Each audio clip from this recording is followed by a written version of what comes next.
Hey everybody, this is Gabe Hernandez with Comical Opinions. I hadn't intended when I started this channel. I hadn't intended it to be so heavily focused on IDW, but the news just keeps popping up and popping up, and popping up, and it's just it's relevant to what's going on in the industry right now. And I've said it before, and I'll say it again. The reason I pay so much attention to what the publishers are doing, especially with their hires, and in particular because they are so public with IDW, is because there are shifts in the industry. The industry is going through a change or an evolution, a metamorphosis. Use whatever word you want to use. And one of those prevalent theories about what's going to happen with the monthly publishing scene for comics, especially the big two, is that they would potentially shut down internal publishing, keep the IPs, and then farm out the publishing to some other company that knows how to publish through license agreements.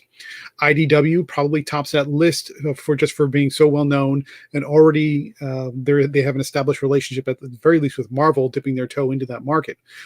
But that model is either up for debate or potentially in jeopardy, depending on how well IDW does and survives through the pandemic crisis, which you could argue they haven't fared too well. Their financial troubles, you could also argue, not fared too well.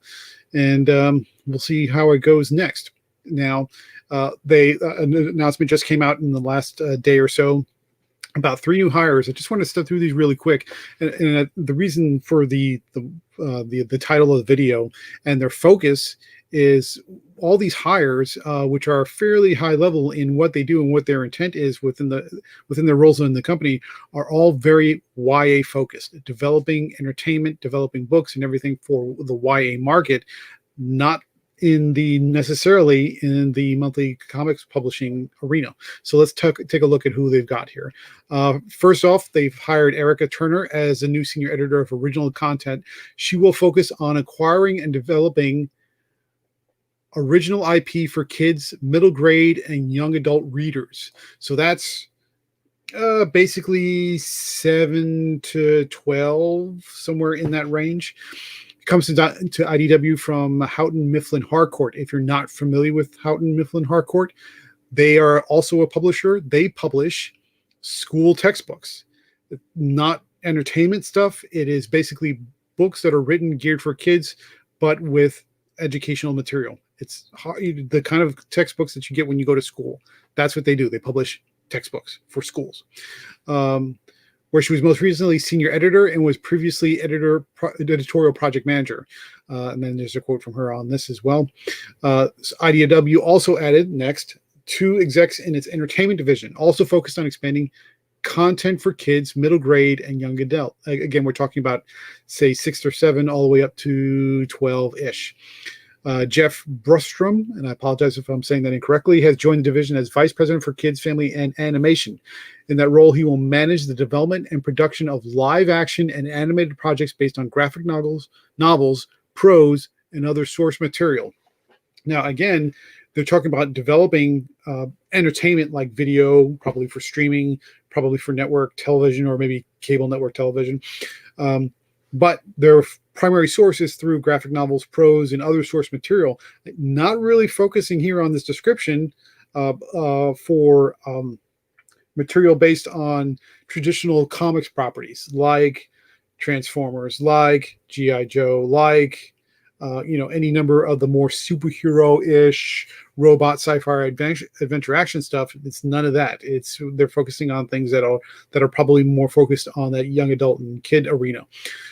Most recently, Brustrom has been an independent consultant in the field after spending 17 years at Disney Channel, not Disney XD, not anything beyond what you would see for like Doc McStuffins. That would be the kind of stuff you see on the regular Disney Channel, where he saw a production of 1,000 hours of programming.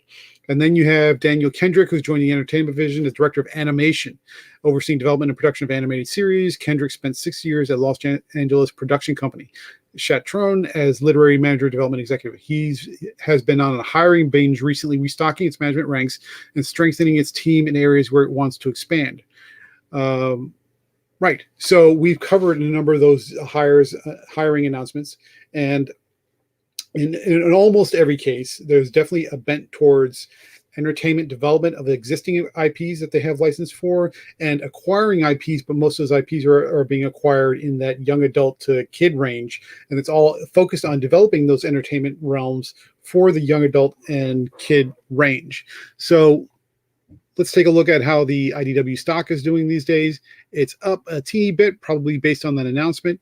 So it's up to $3.08, $3.80, I should say. But if you look at it where it is, where it sits as far as the 12-month picture, it's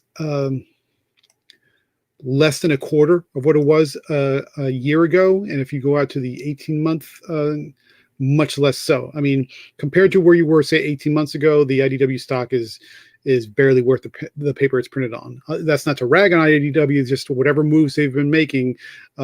So far, they haven't borne any fruit, and they've definitely been trending in the wrong direction. Given the fact that also they've had some financial troubles with the properties. V Wars for Netflix, that was canceled after the first season. October Faction, canceled after the first season. I believe fourth season of Winona Earp. They're working on that, but they've had to halt partly for the pandemic, but also partly because they couldn't get enough funding to finish the season, and they're moving full steam ahead on Lock and Key, which is basically their only quote unquote bona fide hit. And they've for season 1, and they're moving full steam ahead, I believe, this week on starting to film season 2. Now, the reason I say that the focus is all on YA is, well, Gabe, this is just the announcement. That doesn't mean they're moving away from comics. But here's the tell. If I go and look at IDW's website, this is not local comic book shop stuff. This is not whatever Preview World is showing me. This is what IDW is telling me out this week. Three comics. Kanto, which is actually very good. So if you haven't read Kanto, I would highly recommend it. Sonic, which is very kid-focused. My son used to love that book, and I think he still does to a certain degree, although he's a bit older for that. And then a Batman Max crossover, which are basically two publishing properties. I believe Max is with Image officially, and Batman, of course, is with DC. So there's a crossover Image from licensed IP stuff, and this is sort of a one-shot, if I remember correctly. So they're not going very far as monthly comics go. Yeah, it's a one-off, and it looks like it's a bit of a satire. So when you look at where they've been going, if I look at the last several weeks of monthly comics that IDW puts out based upon licensed properties, and their G.I. Joe, their Larry Hama G.I. Joe is very good. So I definitely recommend Kanto. I definitely recommend G.I. Joe among several of these here. 3 weeks ago, you had a number of different titles. 2 weeks ago, reduced.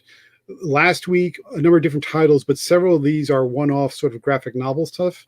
And then this week, 3. That's it.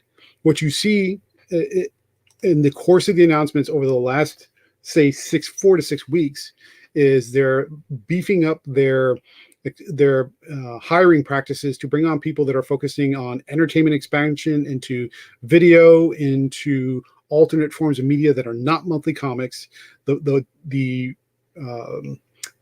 work experience and the career experience of the people that they're bringing in are very YA focused, are very middle grade focused, which is again that 7 to 12-ish range of readers. And if you look at the stuff that they're doing from a monthly comics perspective, the stuff that they would put out that would be targeted at maybe above YA teen to adult, it's dwindling almost down to nothing. And if you look at their stock price, it's reflective of just a financial picture that doesn't look very good, especially if you look at the 12-month picture, even much, much worse if you look at the 18-month picture. So I see IDW making aggressive hires to try and push into the YA market, probably to be competitive with something like a Scholastic. They don't necessarily have the bench strength of properties to get that unless they pick up a big win. And their track record of taking the existing properties that they do license out and making sort of hit financial money makers out of it in, say, Netflix or streaming or digital or entertainment has not been great. So I see them trying. I see them doing everything they can. But I'm dubious it's enough. And so again, taking it back to the original premise of why I'm focusing on or following IDW so closely is if Marvel or DC decide to stop in-house publishing and look to farm it out, IDW, I don't believe is going to be at the top of the list anymore. I think that's going to be a really tough sell for a company that just doesn't know how to take those properties and expand them out in the way that those publishers would want to. So a little bit of information, a little bit of prognostication, a little bit of reporting, a little bit of analysis, but that's kind of the whole story as we see it right now. And of course, as new information comes available, I'll make a new video, keep you all up to date. And that's where we are. Oh, so thank you very much for your time. Again, if you haven't already, click down on the link down in the description to subscribe to the Comical Opinions newsletter.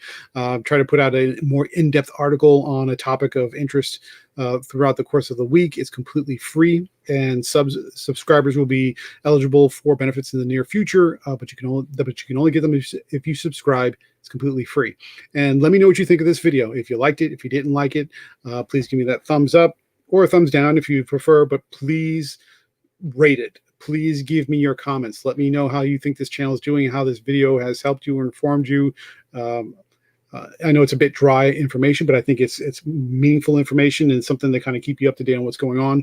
Give me your comments. And give me a thumbs up or a thumbs down if you think this is terrible, and let me know in the comment section how you think it could be better. So this is my opinion for the day. This is Gabe Hernandez for Comical Opinions. I thank you very much for your time. It's appreciated. Every minute you watch counts, and I very much appreciate it. Thank you very much, and you have a great day.